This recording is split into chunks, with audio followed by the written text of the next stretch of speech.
ኢየሱስ ጌታ ነው ለሷ ሰበር ዜናው አይመስላችኋል? አንዳንዶች ሰበር ዜናቸው ነው። እንዴት ያሳዝናል። እኛ የሰበር ዜና አይደለም፣ ከንግግር በላይ የኖረችበት ነው።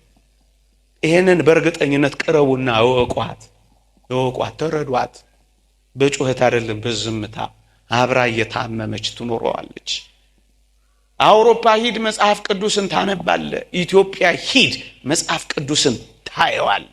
ናና ከፈለግ መስቀሉን ከጠላ፣ ማርያምን ከጠላ፣ ወንድሞቹን ከጠላ ምንድነው ይሄ? ይሄ ክርስትና ነው? ይሄ ወንጌል ነው? ይሄ ኢየሱሳዊነት ነው? ከሶሎሞን የሚበልጥ ከዚህ አለ ይላል። ከሁሉም የሚበልጥ ከዚህ አለ። አትንከራተቱ ወገኖቼ። ከጥበበኞች በላይ ጥበበኛ፣ ከአዋቂዎች በላይ አዋቂ፣ ከአፍቃሪዎች በላይ አፍቃሪ፣ ከብርቱዎች በላይ ብርቱ፣ ከአዛኞች በላይ አዛኝ እዚህ አለ። እዚህ ቤት አለ። ሌላ ቦታ አትንከራተቱ። በየአዳራሹ አትዞሩ። ከሶሎሞን የሚበልጥ ከዚህ አለ። አያውቁትም እነሱ። ከማያውቀው ህዝብ ጋር ነው አሁን ትግል ያዝነው ወገኖቼ። አያውቁት፣ በጭራሽ አይረዱት። የዚህ ዓለም ገዢ ልባቸውን አጨልሞታል። አያውቁት፣ አይረዱት። ወገኖቼ በምን ቋንቋ እንናገረው? ከ1825 ጊዜ በላይ ወንጌል የምታነብን ቤተክርስቲያን አታውቂውም ትባላለች። የመጀመሪያውን በእጅ ጽሑፍ የተጻፈን በአባ ገሪማ የኢየሱስን ወንጌል ተሸክማ የምትኖር ቤተክርስቲያን ኢየሱስን አታውቂውም ትባላለች። 365 ቀናት ወንጌል ዘርግታ የምትኖረውን አንብቡ እንግዲህ፣ እዩዋት እንግዲህ። አንዳንዶች ቤተክርስቲያን እንዲና እንዲያ ሆናለች፣ ለቃላቸው መመድገሜ ይቅርታ ይደረግልኝና ረክሳለች። ካህናት እንዲና እንዲህ ሆነዋል፣ ረክሰዋል። በከተማ እንቆርብም በገጠር ነው ምን ቆርበው ያሉ አንዳንድ ኮሜዲያን ታገኛላችሁ። ክርስቶስ የተገኘባት ኢየሱስን የሚያረክሰው ይሁዳ ከሌለ ይቺን ንጽሕት ቅድስት እድፈት የሌለባት ቤተክርስቲያንን የሚያረክሳት አንድም ሰው የለም። የተወደዳችሁ ክርስቲያኖች፣ የክርስትና ሕይወት የመድኃኒታችን መንገድ ማበሳጨት አይደለም፣ ማናደድ አይደለም፣ ማቃጠል አይደለም፣ ማስኮረፍ አይደለም። ክርስትና እንደዚህ አይነት ዓላማ የለውም ወገኖቼ። ሌሎችን ለማበሳጨት የምንሰብከው ስብከት አይኖረንም። ሌሎችን ለማቃጠል የምንኖረው ሕይወት የለንም። ክርስቶስ ላለማበሳጨት እንደመጣ ላለማናደድ እንዳልመጣ እኛም የምንኖረው በዚህ ምድር ላይ ቆይ እስኪ ላቃጥላቸው፣ ቆይ እስኪ ላበሳጫቸው፣ ቆይ እስኪ ላናዳቸው የምንንለው ሕይወት የለንም። መልአክ አያስፈልገኝም የምትል ነፍስ ልትኖር ይገባል። እንኳን ለኔና ላንተ ለቅዱስ ገብርኤል እንኳን ቅዱስ ሚካኤል አስፈልጎታል። አንተ እንዴት ያለ ድፍረት ነው ሚካኤል አያስፈልገኝም ማለት? እንዴት ያለ ድፍረት ነው ገብርኤል አያገባውም ማለት? እንዴት ያለ ትዕቢትና ትምክህትና ኩራት ኩራ ነው! እንዴት ያሳፍራል! የክርስትና ሕይወት ማስደነቅ አይደለም ዓላማችን። ቅዳሴያችን ለማስደነቅ አይደለም፣ ሕይወት ለመስጠት ነው። ስብከታችን እጅ በአፍ ለማስጫን አይደለም፣ ሕይወት ለመስጠት ነው። ማስደነቅ አይደለም ዓላማው፣ ማስደንገጥም አይደለም ዓላማው፣ ማስደንበርም አይደለም ዓላማው፣ ማረጋጋት ነው ዓላማው፣ ማስከን ነው ዓላማው። እንደው በዚህ ዘመንም ቅዱስ ሚካኤል ይምጣልን፣ በእውነት ያሳፍርልን፣ ያስጨነቀንን ሁሉ ያሳፍርልን። ምድርን በደመ ከልብ እያደረጋት ያለውን ሰይጣንን ዝም ያሰኝልን። ቅዱስ ሚካኤል ይድረስልን። የዘላለማዊ ድንግልናዋ ጉዳይ አሁንም ግራ የገባቸው ሰዎች አሉ። ወልዳለች አልወለደችም እያሉ የሚጨቃጨቁ ሲያሳዝኑ። ኧረ ከማህፀኗ ፈቀቅ በሉ እንላቸዋለን። አንድ ሊቅ እንደተናገረው ከማታውቁት ማህፀኗ ፈቀቅ በሉ፣ ዞር በሉ። ሙሴ ነበልባል ከሐመልማል ሐመልማል ከነበልባል የነበረውን ያን ራእይ ለማይ ሲጠጋ ጫማህን አውልቅ እንደተባለው ዞር በሉላት። ክፉ ነገር አትናገሩ፣ ከማህፀኗ ገለል በሉላት። አታውቁትም። በዚህ ዘመንም እኮ አንዳንዶች የኢየሱስ ነገር ግራ የገባቸው ለዚህ እኮ ነው። ይህን ምስጢር አያውቁትም፣ አይረዱትም። መከራ አትብሉ። አይገባቸው። ይቅርታ አድርጉልኝ። ብታስረዷቸው፣ ብትፈጩ፣ ብትጋግሩ፣ ብታቦቁ አይገባቸው። ብታመሰጥሩ፣ በቃል ብትናገሩ አይረዱትም፣ አያውቁት። ክቡራን ሊቃውንተ ቤተ ክርስቲያን፣ መምህራነ ወንጌል፣ አበው መነኮሳት፣ አበው ካህናት፣ ወንድሞች ዲያቆናት፣ የተወደድሽ እህታችን ዘማሪት ሲስተር ሕይወት፣ የተወደዳችሁ የእግዚአብሔር ቤተሰቦች፣ የእመቤታችን የቅድስት ድንግል ማርያም ልጆች፣ የቅዱሳን ወዳጆች እንደምን ሰነበታችሁ? እንደምን አላችሁ? አሜን። ቸርነቱ የጠበቀን በአጸደ መቅደሱ የሰበሰበን ስሙን እንድንጠራ ቃሉንም እንድንሰማ ይረዳን የአባቶቻችን አምላክ የእኛም አምላክ ልዑል እግዚአብሔር ዘላለማዊ ስሙ የተመሰገነ ይሁን። ለቀደምት አበው ለነቢያት፣ ለቅዱሳን ሐዋርያት፣ ለሐዋርያውያን አበው፣ ለሊቃውንት የገለጸውን ጥበብና ምስጢር ለሁላችንም ይግለጽልን። ከዚህች ዕለት በረከት ረድኤት ለሁላችንም ያሳትፈን። ሰምተን እንድንጠቀም እግዚአብሔር ይርዳን። በዚህች ምሽት እንድንማርበት የመረጥኩት ርዕስ አላወቁትም በሚል ርዕስ ይሆናል። በቤተ ክርስቲያናችን ይህ ቀን ወር በገባ በ6 ቤተ ክርስቲያን ኢየሱስ ብላ ዕለቱን የምታስብበት ቀን በመሆኑ በዚህ ዙሪያ አንዳንድ ነጥቦችን እንድናነሳ ይህንን ርዕስ መርጬዋለሁ።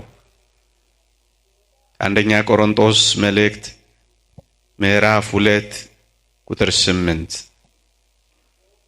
አንደኛ ቆሮንቶስ መልእክት ምዕራፍ 2 ቁጥር 8 ከዚህች ዓለም ገዢዎች አንዱስ እንኳን ይህንን ጥበብ አላወቀውም።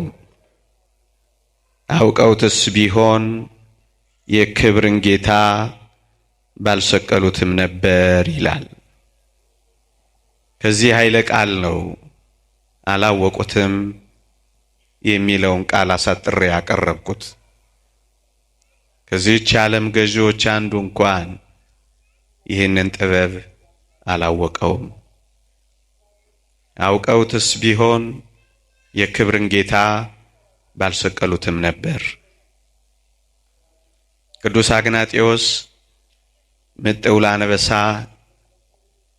ለአንበሳ ተሰጥቶ በሰማዕትነት አምላካችንን ያከበረ ሰማዕት በ111 ዓመተ ምህረት በትራጃን ዘመነ መንግስት እንደ መገበሪያ ስንዴ በአንበሳ ተፈጭቶ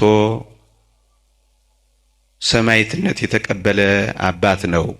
በረከቱ ይደርብን። እንዲህ ብሎ አስተምሯል። እግዚአብሔር 3 ሁነቶችን በዝምታ ፈጽሟቸዋል ይላል። በስውር አድርጓቸዋል ይላል። አንደኛ የእመቤታችን የቅድስት ድንግል ማርያምን ዘላለማዊ ድንግልና፣ ሁለተኛ የጽንሱን ነገር ያለ ዘር እንደተጸነሰ በድንግልና እንደተወለደ ሰውሮታል፣ በዝምታ ፈጽሞታል። ሶስተኛ ሞቱን በዝምታ በስውር ፈጽሞታል ይላል።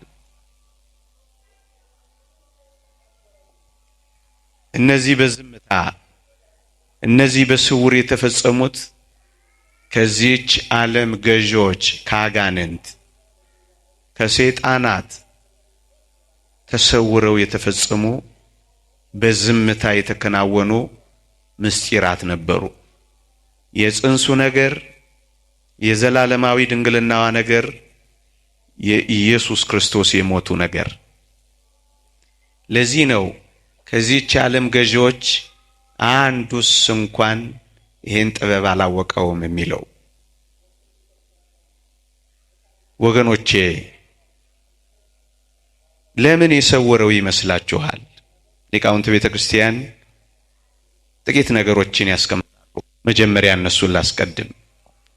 እዩ፣ የተወደደ መድኃኒታችን ኢየሱስ ክርስቶስ እንደተጸነሰ ወይም እንደተወለደ አጋንንትም አይሁድም ቢያውቁ ኖሮ ምን ያደርጉ ነበር ካላችሁኝ፣ ጊዜው ሳይደርስ የተወደደ መድኃኒታችን ኢየሱስ ክርስቶስን እንግደለው ባሉ ነበረ። ድህነት የሚፈጸመው የክርስቶስ ደም የሚፈሰው በቀራንዮ ነው። የቀራንዮ ቤዛነቱ ሳይደርስ መጸነሱን ደግሞም በድንግልና መወለዱን ቢያውቁ ኖሮ መቼ አግኝተነው እንግደለው ብለው ጊዜው ሳይደርስ ይገሉት ነበር።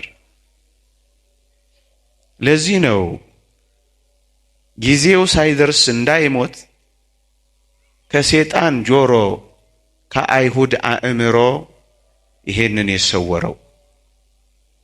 ድህነታችን እንዳይዘገይ፣ ድህነታችን ሳይፈጸም እንዳይቀር ቀስ ብሎ በዝምታ ፈጸመው። አንደኛ። ሁለተኛ፣ የተወደዳችሁ ኦርቶዶክሳውያን፣ እመቤታችን ቅድስት ድንግል ማርያም ኢየሱስን እንደወለደች አጋንንት ቢያውቁ፣ አይሁድ ቢነቁ፣ ያለ ወንድ እንደጸነሰች ቢረዱ ዝሙት ሰርታለችና ተወግራ ትሙት ባሉ ነበረ። ስለዚህ የተወደደች ቅድስት ድንግል ማርያምም ለምን ተወግራ ትሙት? የጽንሱስ ነገር ለምን ይቋረጥ? ስለዚህ ክርስቶስ እግዚአብሔር ባወቀ ምን አደረገው? በዝምታ በስውር ፈጸመው። ሁለተኛ። ሶስተኛ፣ አይሁድ ቀድሞውንም ቢሆን ያለ ዘር እንደተጸነሰ በድንግልና እንደተወለደ ቢያውቁ ኖሮ የዳዊት ልጅ አይደለም ብለው በካዱ ነበር። ሰው መሆኑን ለመጠራጠር ምክንያት የሚፈልጉ አጋንንት ምትሃት ይመስላቸው ነበር። ለዚህ እኮ ነው ክርስቶስ በዝምታና በስውር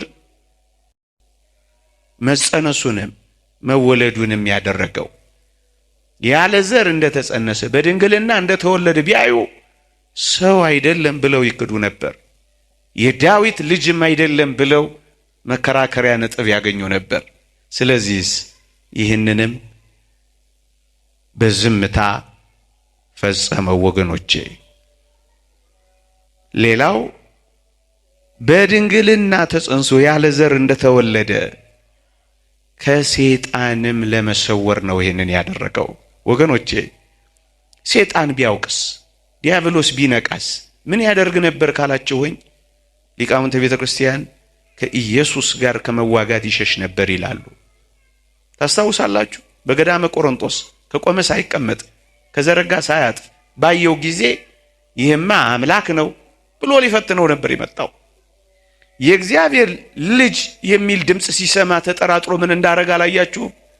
አንዴ በቤተ መቅደስ፣ አንዴ ደግሞ በሚያምር በቤተ መንግስት፣ አንዴ ደግሞ ወዲህ በመራብ ወደ ፈተና የገባው ለምን ይመስላችኋል? የእግዚአብሔር ልጅ ከሆንክ የሚል ጥርጣሬ እኮ አምጥቶ ነው። ማረጋገጥ እኮ ፈልጎ ነው። ለምን መሰላችሁ? ሲራብ ሲያየው ፍጡር ነው ይመስለዋል። ደግሞስ 5 ገበያ ህዝብ መግቦ ሲያተርፍ ሲያየው ይህማ አምላክ ነው ብሎ ይደነግጣል። ታንኳ ውስጥ ተኝቶ ሲያየው ይህማ ፍጡር ቢሆን ነው ይላል። ማይበልና ነፋሳትን ሲገስጽ ሲያየው እንዴት ቢሆን ነው ብሎ ግራ ይጋባል። ተርቦ ወደ በለስ ሲሄድ ይህማ መናኛና ምስኪን ነው ይላል። በለሲቱን ግን በቃሉ ሲያደርጋት ደግሞ ይደነግጣል። የተወደዳችሁ ኦርቶዶክሳውያን እስከ መስቀል ድረስ ሰይጣንን ግራ እያጋባው ማን ነው የሚለው ጥያቄ እያስጨነቀው መስቀል ላይ አገኘው። ምን አድርጎ? አምላኬ አምላኬ የሚል ድምፅ እስኪያሰማው ድረስ።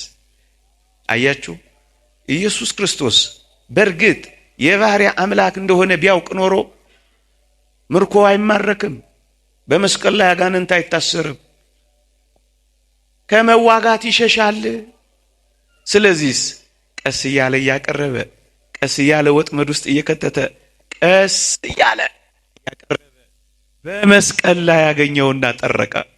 በቃ ለምንድን ነው መሰወር ያስፈለገው? ዲያብሎስ ከመዋጋት እንዳይሰወር ነው። ለምንድን ነው መሸሸግ ያስፈለገው? ዲያብሎስ እንዳይሸሽ ነው። ታስታውሳላችሁ? ክርስቶስ ታላላቅ ታምራትን እንኳን እያደረገ አትናገሩ ነበር የሚለው ይመስላችኋል? ይህንን እያየ ይህን እየሰማ ከመዋጋትም ጭምር እንዳይሸሽ እኮ ነው ወገኖቼ። ሌላስ ለምን መሰወር አስፈለገው?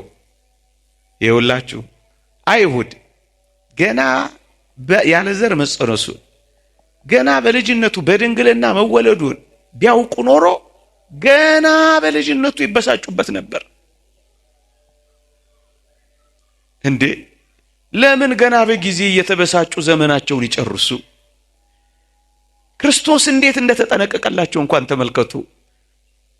ሊያበሳጫቸው አልፈለገም ገና በጊዜ። ስለዚህ ማንነቱን ሰወራ። ያለ ዘር መጸነሱን በድንግልና መወለዱን ቢያውቁ ኖሮ ታስታውሳላችሁ? ገና 33 ዓመት ሲሞላው ድንጋይ አንስተን እንውገረው ያሉ። ይሄንን ቢያውቁ ኖሮ ምን ይሆናሉ? ገና በልጅነታቸው ገና በልጅነቱ በሕፃንነቱ በብስጭት ይቃጠላሉ። አጋንንትማ ሁሉንም እንፍጅ ባሉ ነበር። ቢያውቁ ኖሮ ምን ያረጉ ነበር? ደም ያፈሱ ነበር ካፈሰሱት በላይ። ምሳሌ ልስጣችሁ። ሄሮድስ 70 ሰገል በ2 ዓመቱ መጥቶ የተወለደው የአይሁድ ንጉሥ ወዴት ነው ሲል በሰማ ጊዜ ታስታውሳላችሁ ምን እንዳደረገ? የቤተልሔምን 144,000 ሕፃናት ነበር እኮ ያስፈጀው። 2 ዓመት ሲሆነው እንደዚህ ካደረገ ገና ሲጸነስ ቢያውቅ ኖሮ ምን ያደርግ ነበር ካላችሁ? በሙሉ የእስራኤልን ደናግላን ሰብስቦ ይገድል ነበር። ሲጠራጠር እንደዚህ ያደረገ ቢያውቅ ኖሮ ምን ያደርግ ነበር? ደናግላንን ሰብስቦ ሁሉ ያስፈጅ ነበር። ለዚህ ነው የሰወሩ። አይሁድስ እንዳይበሳጩ ሲጠብቃቸው እኮ ነው ወገኖቼ። የተወደዳችሁ ክርስቲያኖች፣ የክርስትና ሕይወት የመድኃኒታችን መንገድ ማበሳጨት አይደለም፣ ማናደድ አይደለም፣ ማቃጠል አይደለም፣ ማስኮረፍ አይደለም። ክርስትና እንደዚህ አይነት ዓላማ የለውም ወገኖቼ። ሌሎችን ለማበሳጨት የምንሰብከው ስብከት አይኖረንም። ሌሎችን ለማቃጠል የምንኖረው ሕይወት የለንም። ክርስቶስ ላለማበሳጨት እንደመጣ ላለማናደድ እንዳልመጣ እኛም የምንኖረው በዚህ ምድር ላይ ቆይ እስኪ ላቃጥላቸው፣ ቆይ እስኪ ላበሳጫቸው፣ ቆይ እስኪ ላናዳቸው የምንለው ሕይወት የለንም። በጊዜ ለምን ይበሳጩ? በጊዜ ለምን ይንደዱ? በጊዜ ለምን ይንቦግቦጉ? በጊዜ ለምን ይላጡ? ለዚህ ነው የሰወረው። ሲጠብቃቸው ነው የሰወረው። ሌላ ስለምን ሰወረው ካላችሁኝ፣ የተወደዳችሁ ኦርቶዶክሳውያን ግራ እንዳይጋቡ ነው አይሰወረባቸው። ያለ ዘር መጸነሱ በድንግልና መወለዱን ቢያውቁ በጣም ግራ ይጋቡ ነበር። ግራ እንዳይጋቡ ነው የጠበቃቸው ወገኖቼ። የሆነው ሁሉ ነገር ግራ እያጋባ መከራ እንዳያበላቸው ከወዲሁ ጠበቃቸው፣ ግራ እንዳይጋቡ። ክርስቲያኖች፣ የጌታችን ወደዚህ ዓለም መምጣት ለማዳን ነው እንጂ ግራ ለማጋባት አይደለም። ለማረጋጋት እንጂ ለማስደንገጥ አይደለም። ሕይወት ለመስጠት እንጂ ለማስደነቅ አይደለም። የክርስትና አገልግሎት፣ የክርስትና ሕይወት ማስደነቅ አይደለም ዓላማችን። ቅዳሴያችን ለማስደነቅ አይደለም፣ ሕይወት ለመስጠት ነው። ስብከታችን እጅ በአፍ ለማስጫን አይደለም፣ ሕይወት ለመስጠት ነው። ማስደነቅ አይደለም ዓላማው፣ ማስደንገጥም አይደለም ዓላማው፣ ማስደንበርም አይደለም ዓላማው፣ ማረጋጋት ነው ዓላማው፣ ማስከን ነው ዓላማው። ወገኖቼ ክርስቶስ ለማስደነቅ ቢመጣ ኖሮ ሰው ሆኖ አይመጣም ነበር። በእርግጠኝነት ሰው ምኑ ይደነቃል? ሰው ከጉስቁልናው በቀር ምን ነበረው? ሰው ከውርደት እንጂ ሌላ ምን ክብር ነበረው? ከሰማይ ከዋክብት አንዱን ሆኖ መምጣት እንኳን እኮ ያንስበታል። ከፀሐይ በላይ ፀሐይ ነው፣ ከእሳት በላይ እሳት ነው። ሰው መሆን ለሱ ለኛ ነው። ሰው መሆን ማስደነቅ ወገኖቼ፣ ሰው መሆን ለሱ ውርደት ነው። ሰው መሆን ለኛ ነው ክብሩ። ለማስደነቅ አይደለም የመጣው ወገኖቼ። ለዚህ ነው ቀስ ብሎ ለማረጋጋት ራሱን የሰወረው። ለዚህ ነው ወገኖቼ እንዴት እያለማመዳቸው ቢመጣ እንኳን እንዳልተረዱት አታውቁ። ምሳሌ ልስጣችሁ። ለምንድን ነው ብዙ ደናግላል፣ ብዙ መካን የሆኑ ሴቶች እየወለዱ በቅዱሳት መጻሕፍት ቀድሞ ያያችሁት ለምን ይመስላችኋል? ትርኢት እየሰራ ምናምን አይደለም። እናስ ድንግሊቱ ስለምትወልድ ድንግሊቱ ለመውለዷ መቅድምም የሆነው መካን የሆኑ ሰዎች ሲወልዱ ያየን እንደሆነ ስለሆነ መካን የሆኑ ሴቶች እያስወለዱ ድንግሊቱ ደግሞ እንደምትወልድ ማሳያ ሆነች። ኢየሱስ የሚለው ስም ስለሚገለጥ ኢያሱ፣ ኢሳይያስ የሚሉ ስሞች ማለማመጃ ሆኑ። እንዳይደነግጡ እንዳይደነብሩ ነበር። እነሱ ግን ከመደንገጥና ከመታወክ ወደ ኋላ አላሉም ወገኖች። ለነዚህ ጥቂት ምክንያቶች ከዚህች ዓለም ገዢዎች አንዱ እንኳን ይህን ጥበብ አላወቀው፣ በዝምታ ፈጽሞታል፣ በስውር አድርጎታል ወገኖች። በዝምታና በስውር እንዴት አድርጎ ሰወረው? እንዴት አድርጎ በዝምታ ፈጸመው? እንዴት አድርጎ ካላችሁኝ በአንዲት ድንግል ብላቴና አጠገብ ወንድ ቅዱስ ዮሴፍን አስቀመጠና ሰወረባቸው። ያለ ዘር መጸነሱን በድንግልና መወለዱን ግራ እንዳይገባቸው አጠገብ ወንድ ስላለ ዮሴፍ አላህ አስባላቸው። ወገኖቼ አንዳንዶች በዚህ ዘመን በእመቤታችን በቅድስት ድንግል ማርያም ዘላለማዊ ድንግልና ግራ የገባቸው በትክክል ስለማያውቁ እኮ ነው። እግዚአብሔር መንፈስ ቅዱስ የገለጠላቸው አባቶቻችን ነግረውን እንጂ እኛም እኮ ግራ እንጋባ ነበር።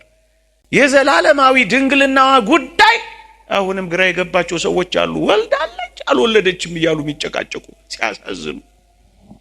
ኧረ ከማህፀኗ ፈቀቅ በሉ እንላቸዋለን። አንድ ሊቅ እንደተናገረው ከማታውቁት ማህፀኗ ፈቀቅ በሉ፣ ዞር በሉ። ሙሴ ነበልባል ከሐመልማል ሐመልማል ከነበልባል የነበረውን ያን ራእይ ለማይ ሲጠጋ ጫማህን አውልቅ እንደተባለው ዞር በሉላት። ክፉ ነገር አትናገሩ፣ ከማህፀኗ ገለል በሉላት። አታውቁትም ወገኖቼ። እንኳን እመቤታችን ቅድስት ድንግል ማርያም የተወደደችው ወገኖቼ ሙሴ እንኳን ሐመልማል ከነበልባል ነበልባል ከሐመልማል በዚያ በደብረ ሲና ራእዩን ካየ በኋላ ሊቃውንት ሲያስተምሩ ወደ ቤቱ አልተመለሰም ይሏቸዋል። ይሄን ራእይ ካየ በኋላ ለምን ይመለሳል? እኛ እንኳን እንዲህ ያለው ጉባኤ ላይ ከተሳተፍን በኋላ ወገኖቼ ልባችን ወደ ሰማይ ይመሰጣል። መነኮሳት የሚመንኑት እኮ ለዚህ ነው። የቀመሱት እኮ የሚበሩት እኮ ለዚህ ነው። ቅዱስ ዮሐንስ መጥምቅ ክርስቶስን በማኅፀን ካየው የተወደደች እመቤታችን ቅድስት ድንግል ማርያምን እቤቱ ካገኛት በኋላ በረሃ ነው የገባው። ለዚህ እኮ ነው በረሃ የሚገቡት። ሲገባቸው በረሃ ይገባሉ፣ ሲገባቸው ጭምቶች ይሆናሉ፣ ሲገባቸው ዝም ይላሉ። ይሄ ጉባኤ እንኳን እንዴት ዝም ያስብላል! ይሄ ግርማ እንኳን እንዴት ያስፈራል! በዛው እኮ ነው የሚሄዱት። ይመንናሉ፣ አይመለሱም። ወደ ምድራዊና ስጋዊ ዓለም ውስጥ እኮ አይገቡም። እንኳን የተወደደች ቅድስት ድንግል ማርያም እንኳን በክርስቶስ ዙፋን በአባታችን መንበር ላይ ማንም አይቀመጣት። መንበሩ ይቀመጣል፣ እሳቸው ባይኖሩም አንድ ሰው ከዚህ ውስጥ አይቀመጥም። በጳጳስና በንጉሥ ዙፋን የሚያስቀምጡ ስለማያውቁ አያውቁ ይህን ምስጢር አያውቁትም፣ አይረዱትም። መከራ አትብሉ፣ አይገባቸው። ይቅርታ አድርጉልኝ። ብታስረዷቸው፣ ብትፈጩ፣ ብትጋግሩ፣ ብታቦቁ አይገባቸው። ብታመሰጥሩ፣ በቃል ብትናገሩ አይረዱትም፣ ያውቁት። ቅዱስ ዮሴፍ አጠገቧ ስላለ ሌላ ነገር ማለት አይቻልም። እናስ አያችሁ ከሴጣን ጆሮ ከአይሁድ አእምሮ እነዚህን ነገሮች እንዴት እንደሰወረ አድንቁ። ማን ስላለ? ቅዱስ ዮሴፍን አጠገቧ ስላስቀመጠ። ጥቂት ነገሮችን እዚህ ጋር ለመናገር ምናልባት መጽሐፍ ቅዱስ ላይ ድምጼ ይሰማችኋል አይደል? ምናልባት መጽሐፍ ቅዱስ ላይ ክርስቶስ ያለ ወንድ ዘር ከተጸነሰ በድንግልና ከተወለደ፣ መጽሐፍ ቅዱስ ላይ ደግሞ ቅዱስ ዮሴፍ በስጋ እንዳልወለደው አባቱ እንዳይደለ ከተጠቀሰ፣ ክርስቶስ ታዲያ ወገኖቼ እንዴት አድርጎ ነው የዳዊት ልጅ የአብርሃም ልጅ የተባለው? እመቤታችን ቅድስት ድንግል ማርያም የዘር ሐረጉ አልተጠቀሰም። ታዲያ እንዴት ታወቀ? ቅዱስ ዮሴፍ በስጋ አልወለደውም። ታዲያ የዳዊት ልጅ ለምን ተባለ? እንደ መጽሐፍ ቅዱስ ፍንጭ አለ። እሱን ላንብብላችሁ። እንዲህ ይላል መጽሐፍ ቅዱስ፣ ከዳዊት ወገን ለሆነው ዮሴፍ ለሚባል ሰው ወደ ታጨች ወደ አንዲት ድንግል ይላል። እዩ፣ ቅዱስ ዮሴፍ ከዳዊት ወገን ነው። በአይሁድ ዘንድ በኦሪት መጻሕፍት በእስራኤል ልማድ መተጫጨት ከአንድ ወገን ነበር የሚፈጸመው። እዩ፣ ቅዱስ ዮሴፍ ከዳዊት ወገን ነው የሚለው መጽሐፍ ቅዱስ ዝም ብሎ የሚጽፈው እንዳይመስላችሁ። እዩ፣ ድንግል ማርያም የታጨችለት ሰው ከዳዊት ወገን ነው። ስለዚህ መተጫጨት ከአንድ ወገን ስለነበረ እመቤታችን ቅድስት ድንግል ማርያም ከዳዊት ወገን መሆኗ ታወቀ። እንደዚህ ብለህ እንዴት ደፍረህ ልትናገር ትችላለህ? ቅዱስ ዮሴፍ ተሳስቶ ከሌላ ወገን አጭቶ ቢሆንስ የሚል ጥያቄ ልታስከትሉ ትችላላችሁ። ሊቃውንት የመለሱላችሁን ልንገራችሁ። ቅዱስ ዮሴፍ እንኳን እንዲህ አይነት ወፍራም ስህተት ሊሳሳት ቀርቶ ምን እንዳደረገ ታውቃላችሁ? ጻድቅ ሆኖ ሊገልጣት ስላልወደደ በስውር ሊተዋት አሰበ ይላል። ከሱ እንዳልጸነሰች አውቋል። ሆዷ ሲገፋ ተመልክቷል። ግንስ አጋልጦ ውገሯት ብሎ ሊሰጥ አልወደደም። ምን ሊያደርግ ወደደ? በስውር ሊተዋት አሰበ ይላል። አያችሁ፣ በመጽሐፍ የተጻፈውን ነገር እንኳን አሳልፎ ላለመስጠት በኦሪት እየኖረ የሐዲስ ኪዳንን ጽድቅ እንደመፈጸም ያለ በዝምታ ለመሸሽ የፈለገ ሰው ሕግ ተላላፊ ሊሆን አይችልም። ልማድ ጨርሶ አይተው። እንዲህ ያለ ጻድቅ ሰው ሕግ ተላልፎ ከሌላ ወገን ያጫል ተብሎ አይታሰብም።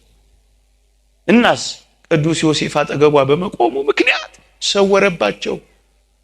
ለዚህ እኮ ነው ዮሴፍ ልጅ በአጋንንት አለቃ አጋንንትን ያወጣ እያሉ እኮ። በዚህ ዘመንም እኮ አንዳንዶች የኢየሱስ ነገር ግራ የገባቸው ለዚህ እኮ ነው። በኋላ አመጣበታለሁ ጊዜ ካለኝ። አያውቁትም። እንኳን የሰው ልጆች እንዲህ ይላሉ አባቶቻችን፣ በአርያም ካሉ የቃልን የመምጣት ምስጢር ያወቀ የለም ይላል። መላእክት እንኳን ይህን ምስጢር አላወቁትም። አቤት እመቤታችን ቅድስት ድንግል ማርያም ምን አይነት ትምህርት ቤት ናት! መላእክት እንኳን የሚማሩባት ቸል ትባላለች እንጂ እንኳን እመቤታችን እቺ አስደናቂ ቤተ ክርስቲያን እኮ ነው ያለችን። ምንም ያደርጉባት መላእክት መተው የሚማሩባት የሰማይ ጉባኤ ከምድሯ ቤተ ክርስቲያን ሰው መሆኑን ዘለስ አድርገው የሚረዱባት በአርያም ካሉ የቃልን የመምጣት ምስጢር ያላወቁ እንዴት ይደንቃል! የፈጸመው እንዲህ ይላሉ ሊቃውንት፣ ከልዑል ዘንድ ለእርሱ ብቻ ተነግሮታል። ቅዱስ ገብርኤልን ሊነግራት ወደደ። በጉዞ እንዳይዘገይ በፈጣን ክንፎቹ በረረ ይላል። ልድገመው። ከልዑል ዘንድ ለቅዱስ ገብርኤል ብቻ ተነግሮታል እንዲያበስራት፣ ለእሱ ብቻ ተነግሮታል ካለ በኋላ ሊነግራት ወደደ። በጉዞ እንዳይዘገይ በፈጣን ክንፎቹ በረረ። ለአብሳሪው ብቻ ተነግሮታል። እሱስ በፈጣን ክንፎቹ በረረ። ምን እንዲያረግ? እንዳይዘገይ። ቅዱስ ገብርኤል የሚያውቀው ታሪክ አለ። እዚህ ጋር አንድ ጊዜ ላቁማችሁ ወገኖቼ። የሚያውቀው ምስጢር አለ። ታስታውሱ ከሆነ ለነቢዩ ዳንኤል ራእዩን ሊገልጽለት የጌታን ሰው መሆን ራእዩን ሊገልጽለት ሲሄድ አጋንንት ተጠራጥረው ምን አደረጉ መሰላችሁ?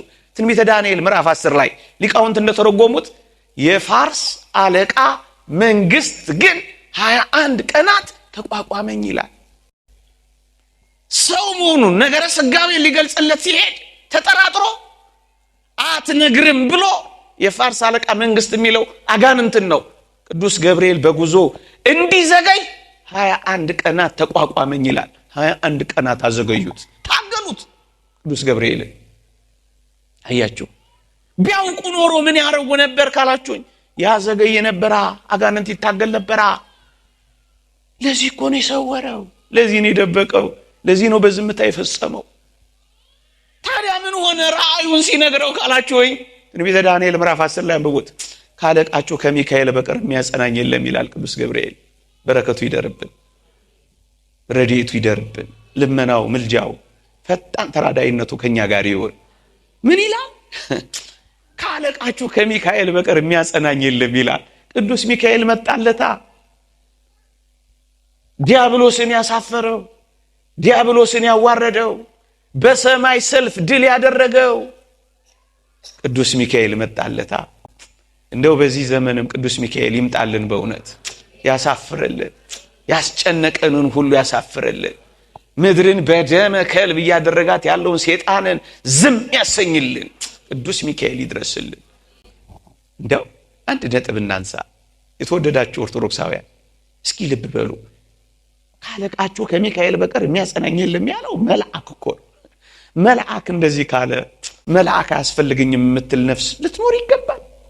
እንኳን ለእኔና ለአንተ ለቅዱስ ገብርኤል እንኳን ቅዱስ ሚካኤል አስፈልጎታል። አንተ እንዴት ያለ ድፍረት ነው ሚካኤል አያስፈልገኝም ማለት! እንዴት ያለ ድፍረት ነው ገብርኤል አያገባውም ማለት! እንዴት ያለ ትዕቢትና ትምክህትና ኩራት ኩራ ነው! እንዴት ያሳፍራል!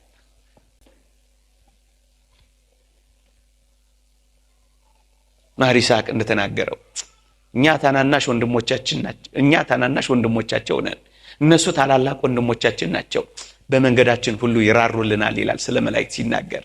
ወንድሞቻችን እኮ ናቸው፣ ይራሩልናል። ከሺህ አንድ መልአክ ቢገኝለት እየራራለት ወደ ጉድጓድ እንዳይወርድ አድነው ቢለው ስጋው እንደ ሕፃን ስጋ ይለመልማል፣ ወደ ጉብዝና ወራት ይመለሳል የሚለውን ቃል አልሰማችሁም? እየራራለት ከሺህ አንድ መልአክ ቢገኝለት እየራራለት ይላል። ታላላቅ ወንድሞቻችን ናቸው፣ ይራሩልናል። የሚራራልንን ማባረር ይሆናል? እናንተ ክርስቲያኖች፣ ያኛው ሌላ ዓለም ነው መላእክትን የማይወድ፣ ያኛው ሌላ ዓለም ነው ቅዱሳንን የማይፈልግ፣ ያኛው ሌላ ዓለም ነው እናቱን የሚያባረር። እውነተኛ እንዳይመስላችሁ። መስቀሉን ከጠላ፣ ማርያምን ከጠላ፣ ወንድሞቹን ከጠላ ምንድን ነው ይሄ? ይሄ ክርስትና ነው? ይሄ ወንጌል ነው? ይሄ ኢየሱሳዊነት ነው? ለቅዱስ ገብርኤል ብቻ ተነው 21 ቀናት አይደለም። ሰው መሆኑን ቢያውቅ ደግሞ ምን ያህል ቀናት ይታገል እንደነበር መዳናችንም እግዚአብሔር ባወቀ ፈጸመው በዝምታ እንጂ እንዴት ሊያዘገይ ይታገል እንደነበር አስቡት። እርግጥ አዘገይቶ አይቀርም፣ ማዳኑ የሚፈጸምና የሚሆን ነውና። እንዴ ታዲያ ከተሰወረ ካልቀረ ሌላ ጥያቄ ከተነሳባችሁ እሱን መልሼ እግረ መንገድ ልሂድ። መሰወሩን ካልቀረ ታዲያ ዝም ብሎ ተሰውሮ አይጸነስም ነበር? ለምን ማብሰር አስፈልገው? ለምን ለቅዱስ ገብርኤልስ መንገር አስፈልገው? ዝም ብሎ አካላዊ ቃል መጥቶ በተወደደች ቅድስት ድንግል ማርያም ማህፀን አያድርም ነበር? ይችላል አይችልም? ይችላል። እስመ አልቦ ነገር ዘይሳነው ለእግዚአብሔር፣ ላንተ የሚያቅት ነገርም የለም ይላል። ይችላል። ይችላል። ታዲያ ለምንድን ነው ለቅዱስ ገብርኤልስ እስከዚህ ድረስ መንገር ያስፈለገው? ከሰወረው ካልቀረ በነካጁ ሁሉንም አይሰውር? ለምን ያሳውቀዋል እሱስ ካላችሁ ሊቃውንት 3 ምርጥ ነጥቦችን ያነሳሉ። አንደኛ የተወደደች ቅድስት ድንግል ማርያም ያለ ጋብቻ ያለ ሩካቤ እንደ ጸነሰች ብቻ አይደለም፣ ሆዷ እየገፋ ሲመጣ እንዲሁ መጥቶ ቢጸነስ ያለ ብስራት ቢወለድ ሳይነግራት ይሄ ቢፈጸም ምን ትላለች መሰላችሁ? ከሚተነኳኮሱ አጋንንት ነው ይሄ የሆነብኝ ወይስ ደዌ ይዞኝ ነው ብላ ትጨነቅ ነበር። ወንድ አጠገቧ የለ። ታዲያ ከየት መጣ ብላ ትታወካለች። ለምን ትታወክበት? እናቱ ለአይሁድ እንዳይታወኩ እንዳይደነግጡ እንዳይደነብሩ የተጠነቀቀ ለተወደደች እናቱ ቅድስት ድንግል ማርያም እንዲሁ ለዘብተኛ እንዲሆን ትፈልጋላችሁ? እንዳትታወክበት ተጠነቀቅላት። ለኛም እኮ ይጠነቀቃል እግዚአብሔር። እሱ እንዴት የሚገርም አምላክ። ሁለተኛ በድንግልና የምትጸንሰው ያለ ዘር የምትወልደው ማን መሆኑን ማወቅ አለባት። ለምን ካላችሁኝ ዋጋ ልትከፍልለት ተዘጋጅታለች። ዋጋ የምትከፍልለት ሕይወት ምን መሆኑን መረዳት አለባት። በነፍስሽ ሰይፍ ያልፋል ተብላለች። አብራው ትንከራተታለች፣ ቤት አታ ትዞራለች። የተወደዳችሁ ክርስቲያኖች ከኋላ ያሳለፈችውን መከራዩ በልጅነቷ ወላጆቿን ያጣቸው ለምን እንደሆነ ማወቅ አለባት። ወደ ቤተ መቅደስ ያስገቧት ዞር ብላ አላየችም ይላል። በእውነት ዓለምን የናቀች መናኝማ ቅድስት ድንግል ማርያም እኮ ነች። ወደ ወላጆቿ ዞር ብላ እንኳን አልተመለከተችም። ፈጥና ወደ መቅደሱ ገሰገሰች እንጂ ምን አይነት መናኝ ነች እቺ መናኝ! በረከቷ ረድኤቷ አይለየን። እናትነቷ ጣዕሟ ፍቅሯ አይራቅብን። በረረችና ገባች። በዚህ ሁሉ ያላጉረመረመች መቅደስ ውስጥ ትንሽ ዘመን ቆይታ ደግሞ ትውጣልን መቅደሳችንን ታረክሳለች ሲሏት ያላጉረመረመች፣ በዚህ ሁሉ መከራ የተቀበለች፣ መቋሚያ ምርኩዝ ይዘው ሊያባርሯት ሲፈልጉ እንኳን ያልተጉረመረመች ያላማረረች፣ በጸጥታ የተቀበለች፣ መገፋትን የተሸከመች፣ ወላጆቿን በልጅነት ከማጣት ጋር የተንገላታች። ታዲያ ለምን ይሄን እንደምታደርግ ማወቅ የለባትም? አለባት። ከዚያ በኋላ የምትቀበለው መከራ ደግሞ ተመልከቱት። እሱን መረዳት አለባት። ለምን ዋጋ እንደምትከፍል ማወቅ አለባት። ስለዚህ በጆሮዋ ነገራት። ዋጋ የምትከፍልለት ሕይወት ማንና ምን መሆኑን አሳውቃል። በውርጭና በመከራ እንደምትወልደው ታውቃለች። መውለጃ ስፍራ እንደምታጣ ያውቃል። ይሄንን የምትከፍለው ምንና ለማን እንደሆኑ መረዳት አለበት። ስለዚህ ነገረ። ሶስተኛውና ዋናው ምክንያት ግን ማዳኑን ሲፈጽም ይሄን ማዳን እሺ የምትል ይሁንልኝ የምትል እመቤት መሆን አለባት። ግብታዊ አይደለም መድኃኒታችን። እሺ ብትይ እሺ በይ፣ እሺ ባትይ የራሱ አይልም። እግዚአብሔር አስፈቅዶ አስወድዶ አስለምዶ አይደለም የሚያደርገው። እንኳን ይሄን ያህል ማዳኑን ቀርቶ ልትድን ትወዳለህን እያለ ጠይቆ አይደለም ያዳነው። ታዲያ ይሄንንስ አዎን ይሁንልኝ አሜን ማለት የለባትም። እሱን ያስፈቀዳት ነፃ ፈቃዷን መጠየቅ አለበት። ለምን? ለዚህ ማዳን መተባበር አለባት። እግዚአብሔር ስለመረጣት ብቻ ሳይሆን እሷም ይሄንን ማዳን መምረጥ አለባት። ስለዚህ ይሁንልኝ ብላ መጮህ አለባት። ሰማይና ምድርን ሲፈጥር ይላል አንድ ሊቅ፣ ይሁን ያለው እግዚአብሔር ነበር ይላል። የአዲስ ኪዳን ፍጥረት ሰው በመስቀል ላይ ሊፈጠር ስራ ሲጀመር ይሁንልኝ ያለችው ደግሞ እናቱ ነች ይላል። መጀመሪያ አባቱ፣ ከዛስ እናቱ ይሁንልኝ አለች። ነፃ ፈቃዷን መስጠት መምረጥ እሺ ብላ መተባበር አለባት። ይህ አስደናቂ ልደት ነው። ይህ አስደናቂ ጽንስ ነው። ለዚህ ነው ቀስ ብሎ በዝምታ ሰውሮ የፈጸመው። ለዚህ ነው እንዲነገር በብስራት የሚያደረገው። ያዕቆብ ዘስሩግ ያደንቃል። ባለጠጋ ሆኖ ገብቶ ደሃ ሆኖ የወጣ ምንኛ አስደናቂ ነው። ዝምተኛ ሆኖ ገብቶ ተናጋሪ ሆኖ የወጣ በግ ምንኛ አስደናቂ ነው። ኃያል ሆኖ ገብቶ ደካማ ሆኖ የወጣ ምንኛ ጽሑፍ እግዚአብሔር ነው ብሎ ያደንቃል።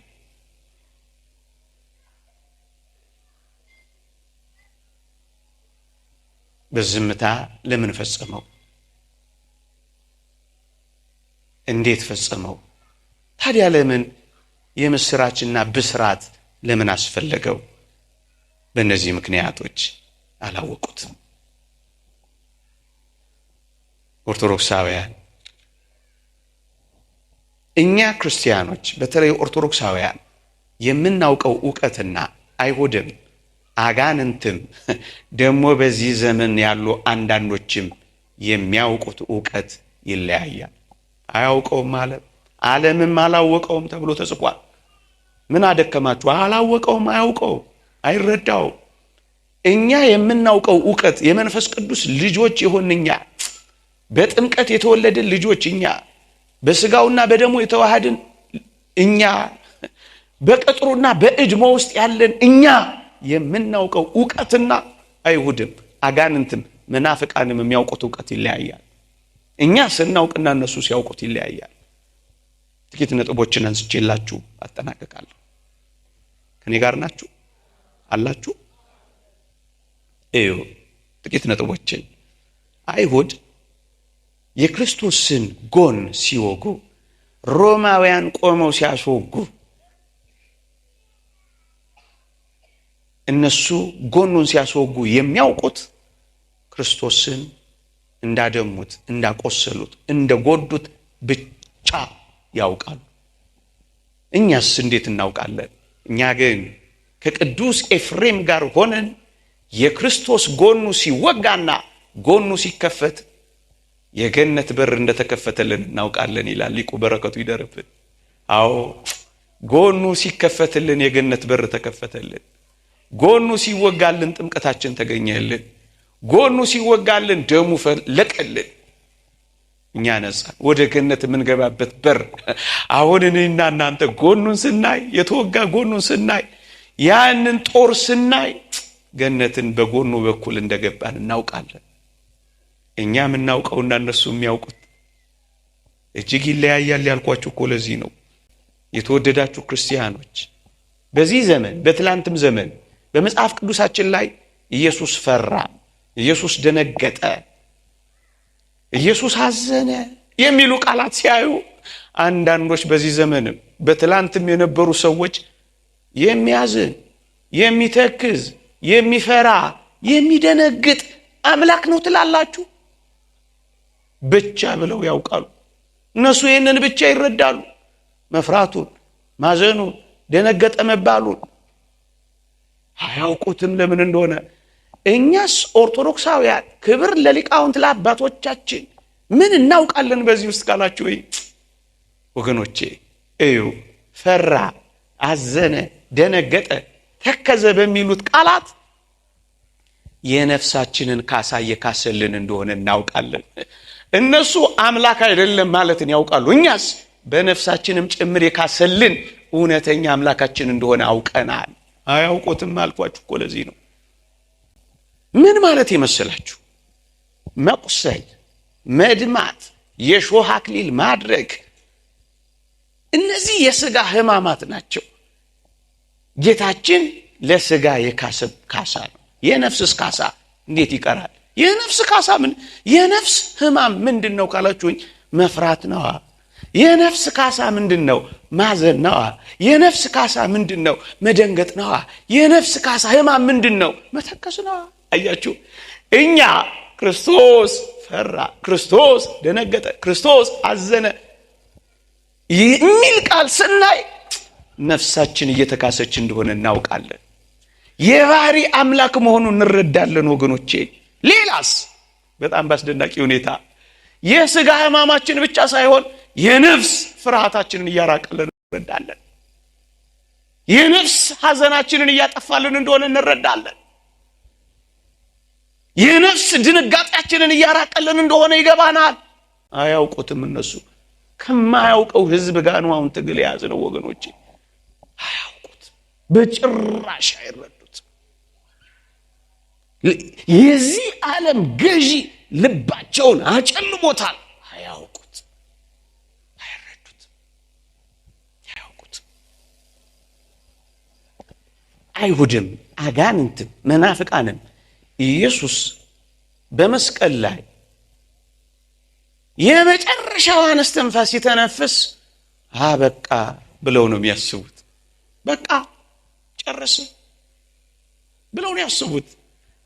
ኦርቶዶክሳዊነትስ፣ ቤተ ክርስቲያንስ፣ እኛስ እንዴት ነው የምናውቀው?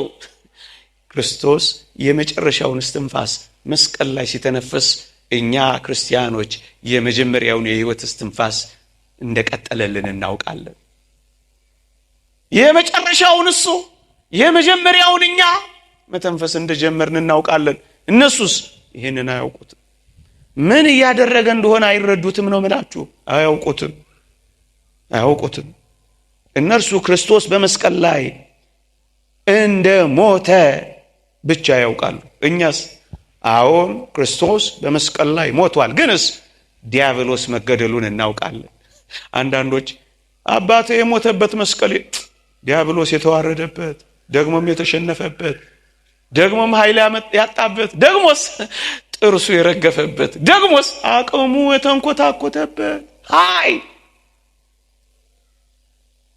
ዲያብሎስ የተገደለበት፣ ክርስቶስ የሞተበት አያውቁት፣ አይረዱት በፍጹም። ይኸው ስንት ዘመን ቤተ ክርስቲያን አስተማረች፣ አያውቁትም። እኛ ግን እንደዚህ እናውቀዋለን።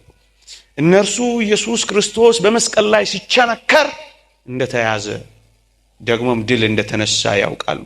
እኛስ ክርስቲያኖች ድህነታችን እንደተፈጸመ፣ እኛ ነፃ ወጥተን መቦረቅ እንደጀመር እናውቃለን፣ እንደተፈታን እናውቃለን።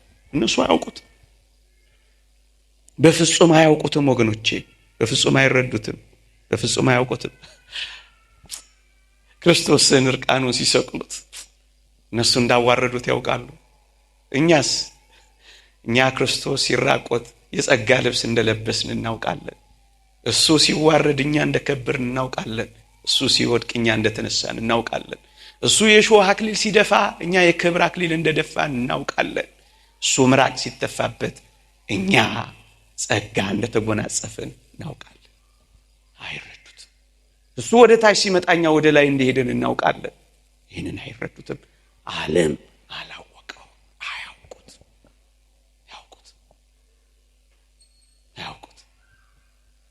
በፍጹም አያውቁት። እሱ ሲቆስል እኛ መፈወሳችንን አውቀናል። በጣም የሚገርማችሁን ነገር ልንገራችሁ። ሊቃነ ካህናቱ እንኳን 2 ሊቃነ ካህናት ነበሩ። ኢየሱስ ክርስቶስ በዘመነ ስጋዌው በተለይ ሊሞት ሲል 2 ሮማውያን 1 ለራሳቸው ሾመዋል። ሕገ እግዚአብሔርን ጥሰው አይሁድ ደግሞ የራሳቸውን 1 ሊቀ ካህናት አቆመዋል። 2 ሊቀ ካህናት። እዚህ ጋር አንድ ጊዜ ላስቆማችሁ። ክርስቶስ እንደዚች ወዳለባት ምኩራብ ነው የገባው። ምንም ሕግ የጣሱባት መስዋዕት ውስጥ ከመቅረት የደረሰበት ባለፈው ሳምንት ተምራችሁ የለ መነገጃ ያደረጉባት ቦታ ነው ክርስቶስ የገባው። አንዳንዶች ቤተ ክርስቲያን እንዲና እንዲያ ሆናለች፣ ለቃላቸው መመድገሜ ይቅርታ ይደረግልኝና ረክሳለች። ካህናት እንዲና እንዲህ ሆነዋል፣ ረክሰዋል። በከተማ እንቆርብም በገጠር ነው የምንቆርበው እያሉ አንዳንድ ኮሜዲያን ታገኛላችሁ። ክርስቶስ የተገኘባት ኢየሱስን የሚያረክሰው ይሁዳ ከሌለ ይቺን ንጽሕት ቅድስት እድፈት የሌለባት ቤተ ክርስቲያንን የሚያረክሳት አንድም ሰው የለም።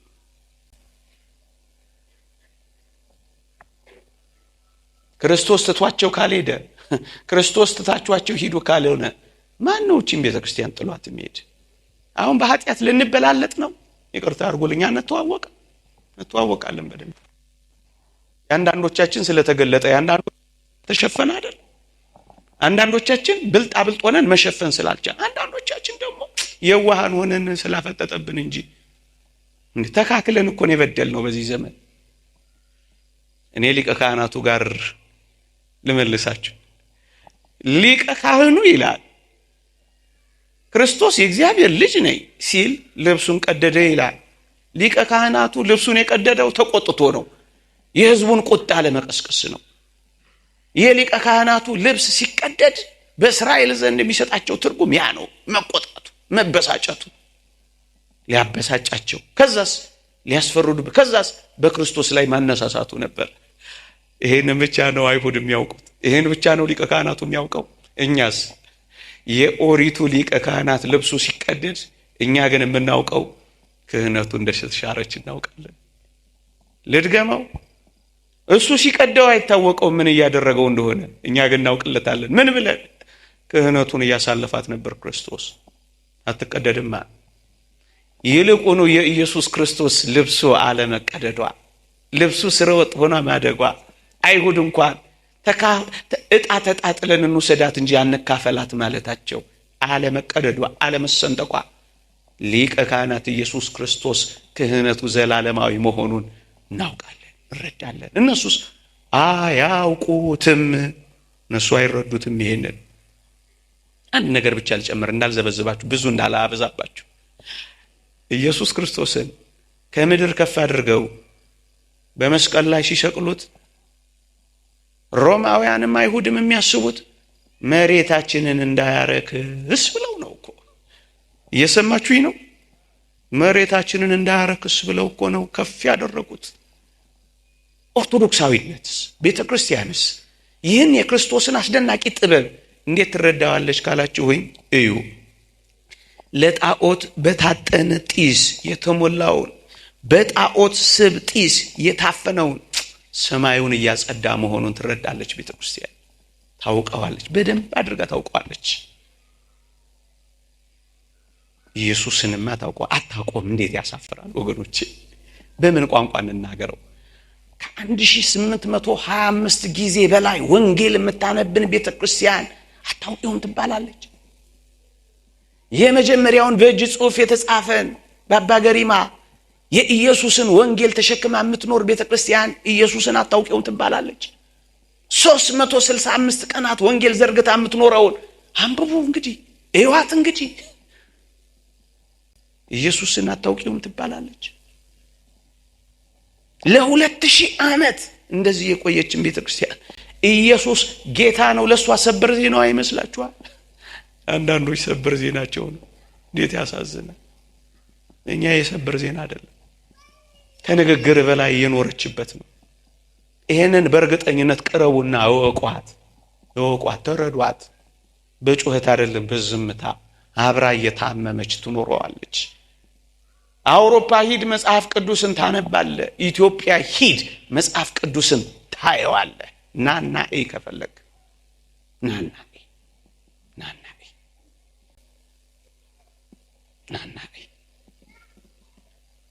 እነሱ እንዳይረክስባቸው ነው። እሱስ በክህደተ እግሩ በእግሩ መጓዙ ምድርን ቀድሷታል። በንዝህተ ደሙ በደሙ ነጠብጣብ ምድርን አንጽቷታል። አሁን የቀረው ምንድን ነው ካላችሁ፣ የሰማይ መንገዳችን ነው። አጋንንት ተገጥገጠው የሰማይ መንገዳችንን ዘግተውታል። ስለዚህ ሰይጣን ከሰማይ እንደ መብረቅ ሲወድቅ አየው ተብሎ የተጻፈው ይፈጸም ዘንድ በሰማይ ያሉ አጋንንትንና ኃይላትን ይጥላቸዋል። ወዴት? ወደ መስቀል ወጥቶ ነዋ። ይሄንን አያውቁትም ስላችሁ ለነሱ ገጠመኝ ነው የሚመስላቸው። ወደ ሰማይ መሄጃ መንገዳችንን ከፈተልን። ወደ ሰማይ ወዳለ ወደ አባቱ አቀረበን። በአየር ላይ ያሉ አጋንንትን ጣለልን፣ መንገዳችንን ከፈተልን። በቃ ከዛ በኋላ ጉዞ ጀመር። ወገኖቼ ምንም አይሁድ አያውቁትም ምን እያደረጉ እንደሆነ፣ እግዚአብሔር ግን ያውቀዋል። መቃብራችንን እንኳን ሳይቀር እያጸዳነ ወደ መቃብር እንኳን ሲወስድ፣ ወደ አዲስ መቃብር ሲገባ አይሁድ አያውቁ። እግዚአብሔር እሱ ባወቀ ምን እየሰራ እንደሆነ አያውቁ። በአዲስ መቃብር ሲቀበር መቃብራችንን እንኳን ሳይቀር እያጸዳ መሆናል። ይኸውላችሁ የመቃብር ቦታ በቅዱሳት መጻሕፍት ታስተውሳላችሁ አይደለ? የመቃብር ቦታዎች የአጋንንት መናኸሪያና ማደሪያ ቦታዎች ነበሩ። እሱን ነበር እያጸዳ ያለው። ለዚህ ነው እዚህ ግቢ ውስጥ የመቃብር ቦታዎች ቢኖሩ ማደሪያችን የሆኑት፣ አጋንንት የሚያድሩበት አይደለም፣ እኛ የምናድርባቸው ነው የሆኑት። ለውጦታል። እኛ ይሄንን እናውቃለን። አይሁድ ግን አያውቁም። በጥንቱ ዘመን አስከሬን መንካት እኮ ርኩሰት ነበረ። መቃብር ቦታም እንደዚያው ነበረ። የሞተ ነገር የሚጣልበት እኮ ነበረ። አሁንማ አስከሬን ገንዘን ስመን የምንልክ ከሆን ቀየረው፣ ለወጠው። እናውቃለን ይሄንን። አሁንስ መቃብር እጅግ ርቀው ርኩሳት መናፍስ መናኸሪያ ተደርገው የሚቀመጡ አይደሉም። እናስ አሁን መሰዊያው አጠገብ ነው የምንቀበረው። መሰዊያው አጠገብ ነው ያለው። በመጽሐፍ ቅዱስ ምን የሚል ቃል ታገኛላችሁ መሰላችሁ? አምስተኛውን ማኅተም በፈታ ጊዜ ስለ እግዚአብሔር የመሰከሩ ምስክሮች ሰማዕታት ነፍሳት ከመሰዊያ በታች አየሁ ይላል። ነፍሳት ከመሰዊያ በታች ነበር የነበሩት፣ ይጮሁ የነበሩት። እውነተኛ ጻድቅና እውነተኛ የሆንክ ጌታ ሆይ እስከ መቼ አትፈርድም ብለው የጮሁት ነፍሳት ከመሰዊያ በታች አየሁ ነው የሚለው። ወገኖቼ መቃብራችሁን እዛ የትየለሌ ቦታ ማይቀበረው፣ ይልቁኑ ቤተክርስቲያን መሰዊያው ስር የሚሆነው ለዚህ እንደሆነ ታውቃላችሁ። ከመሰዊያው ስር ልድገመው፣ ከመሰዊያው ስር። ለምን መሰላችሁ? መሰዊያው ላይ ያለው የክርስቶስ ሥጋና ደም ነው። መሰዊያው ላይ ያለው ፍቅር የሚለው ክርስቶስ ነው። በክርስቶስ ፍቅር የሞቱ መሰዊያው ዙሪያ ይሰበሰባሉ። በፍቅር ሞቶላቸዋል፣ በፍቅር ይሞታሉ። እነሱ መስዋዕት ይሆናሉ፣ እሱ ተሰውቶላቸዋል። ፍቅር ያገናኛቸዋል። እኛ ይሄንን እናውቃለን፣ እኛ ይሄንን እንረዳለን። አይሁድ ይሄንን አያውቁትም፣ አይሁድ ይሄንን አይረዱትም። ወገኖቼ አይሁድ በፍጹም አይገባቸውም። አይሁድ ይፈልጉ የነበረው ወይም አይሁድ ማወቅ የሚፈልጉት ሙሴን ነበር። ኢየሱስ ክርስቶስን ግን አይፈልጉትም ነበር። ጭንቀታቸው ያ ነበር። ታስታውሳላችሁ? ይሄንን አይተረዱትም፣ የመጣውን አላወቁትም። ፊትህን ሸፍንልን የተባለውን ሙሴን እንጂ ጨርቁ እንኳን ያንጸባረቀውን ኢየሱስን ሊያውቁት አልፈለጉም። ደግሞአለሁ፣ ሙሴ ተገልበብ ለነ፣ እዛ ደብረ ሲና ላይ ሙሴ ሆይ ተሸፈንልን ብለውት ነበር። እሱም ጨርቅ አድርጎ ነበር የሚያናገራቸው። ክርስቶስስ በደብረ ታቦር ጨርቁን እንኳን ማየት አልቻሉም። ልብሱ እንኳን አንጸባራቂ ነበር። እነሱ ልብስ የሚሸፈነውን ይፈልጋሉ። እኛ ግን ልብሱን እንኳን የሚያንጸባርቀውን አግኝተናል፣ አውቀነዋል፣ ተረድተነዋል። ከሶሎሞን የሚበልጥ ከዚህ አለ ይላል። ከሁሉም የሚበልጥ ከዚህ አለ። አትንከራተቱ ወገኖቼ። ከጥበበኞች በላይ ጥበበኛ፣ ከአዋቂዎች በላይ አዋቂ፣ ከአፍቃሪዎች በላይ አፍቃሪ፣ ከብርቱዎች በላይ ብርቱ፣ ከአዛኞች በላይ አዛኝ እዚህ አለ፣ እዚህ ቤት አለ። ሌላ ቦታ አትንከራተቱ፣ በየአዳራሹ አትዞሩ። ከሶሎሞን የሚበልጥ ከዚህ አለ። አይሁድ ምስኪኖች ናቸው፣ ይሄን አላወቁትም። ጫማህን ከእግርህ አውልቅ ከተባለው ከሙሴ ይልቅ ክርስቶስን ማወቅ እምቢ አሉ። አታስታውሱ?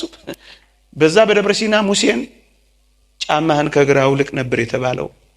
ኢየሱስስ ካላችሁኝ ይህንን ቃል የምጠቀመው ዛሬ ይህንን ስም ጠርታ ቤተክርስቲያን ስለምታከብር የጫማውን ጠፍር ልፈታ አይገባኝም ያለውን ኢየሱስን አልፈለጉ። እናስ ጫማህን አውልቅ የተባለውን ሙሴን ግን ፍለጋ ሄደው። አሳዝኑም አይሁድ። ግብፃውያኑን ገድሎ አትናገሩ ያለውን እንጂ ወገኖቼ ታላላቅ ታምራትን አድርጎ አትናገሩ የሚለውን ኢየሱስን ግን አላወቁት። ተሸፈንልን የተባለውን እንጂ አይተውት እንኳን መቆም ያልቻሉትን የወደቁትን እሱን ግን ማወቅ አልቻሉ። ባሪያዬ ሙሴ የተባለውን ነው እንጂ እነሱ የፈለጉት ልጄ የተባለውን ኢየሱስን ማወቅ አልፈለጉም። አሁንም ዓለም የሚከራከረው በዚህ ነው። ሰሞኑንም የምትሰሙት ድምፅ ይሄ ነው። አላወቁት። ሙሴ ወይ ኤልያስ ነበር ሙግታቸው አይሁድ። ያሳዝናል። መጎናጸፊያውን ትቶ የሄደውን ኤልያስን እንጂ ስጋውንና ደሙን ሰጥቶን የሄደውን ክርስቶስን አላወቁት። በእሳት ሰረገላ የተነጠቀውን ኤልያስን እንጂ ልብሱ ሰዓት ክዳኑ ሰዓት የሆነውን ኢየሱስ ክርስቶስን አላወቁት።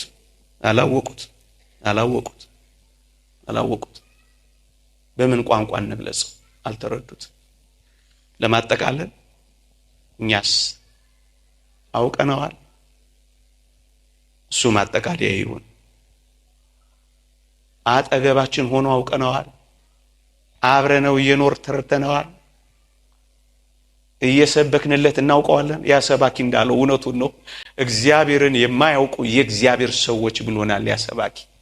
እውነቱን ስለ እግዚአብሔር እንናገራለን ብዙ፣ ስለ እግዚአብሔር ግን ጥቂት መኖር የሚያቀተን፣ በህይወት ግን አናውቀው፣ በጭምትነት አናውቀው፣ በትህትና አናውቀው፣ በየዋህነት አናውቀው።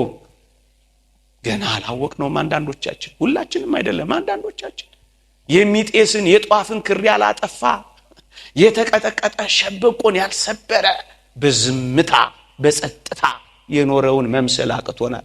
አጠገቡ ሆነን ርቀናል። ከህይወት ጋር ያለን ሞተናል።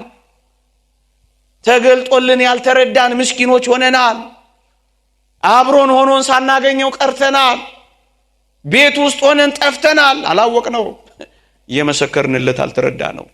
መድኃኒት ይዞ መታመም አያሳዝን? ጸበሉ አጠገብ ሆነን ታመናል። ሊቃውንት አጠገብ ሆነን በጥያቄ ተሞልተናል። እናሳዝንም? እየቀደሱ አለመቀደስ አያሳዝን? እየሰበኩ አለመሰበክ አለመማር አያሳዝንም? አውቀነዋል ወይ? ማወቅ ማለት በህይወት መኖር ማለት ነው። ማወቅ ማለት በህይወት መመላለስ። ከእርሱ ጋር እንዲኖሩ ለመስበክም እንዲልካቸው ነው የሚለው። መኖር ማለት ነው ማወቅ። እንደሰማን መኖር፣ እንደተረዳ ነው መኖር። አውቀነዋል፣ በእውነት አውቀነዋል። የምታገለግሉት ጌታ ክርስቶስ ነውና ብሎ ቅዱስ ጳውሎስ እንደነገረን የምናገለግለው የምናመልከውን አምላክ በህይወት ቀምሰነዋል፣ አውቀነዋል፣ ገብቶናል። አላወቁት። ይቆየን። የእግዚአብሔር ቸርነት፣ የእመቤታችን አማላጅነት፣ የቅዱሳን በረከት ረድኤት አይለየን። እንድናውቀው ይርዳን፣ በህይወት እንድንመላለስም ያገዘን። አሜን።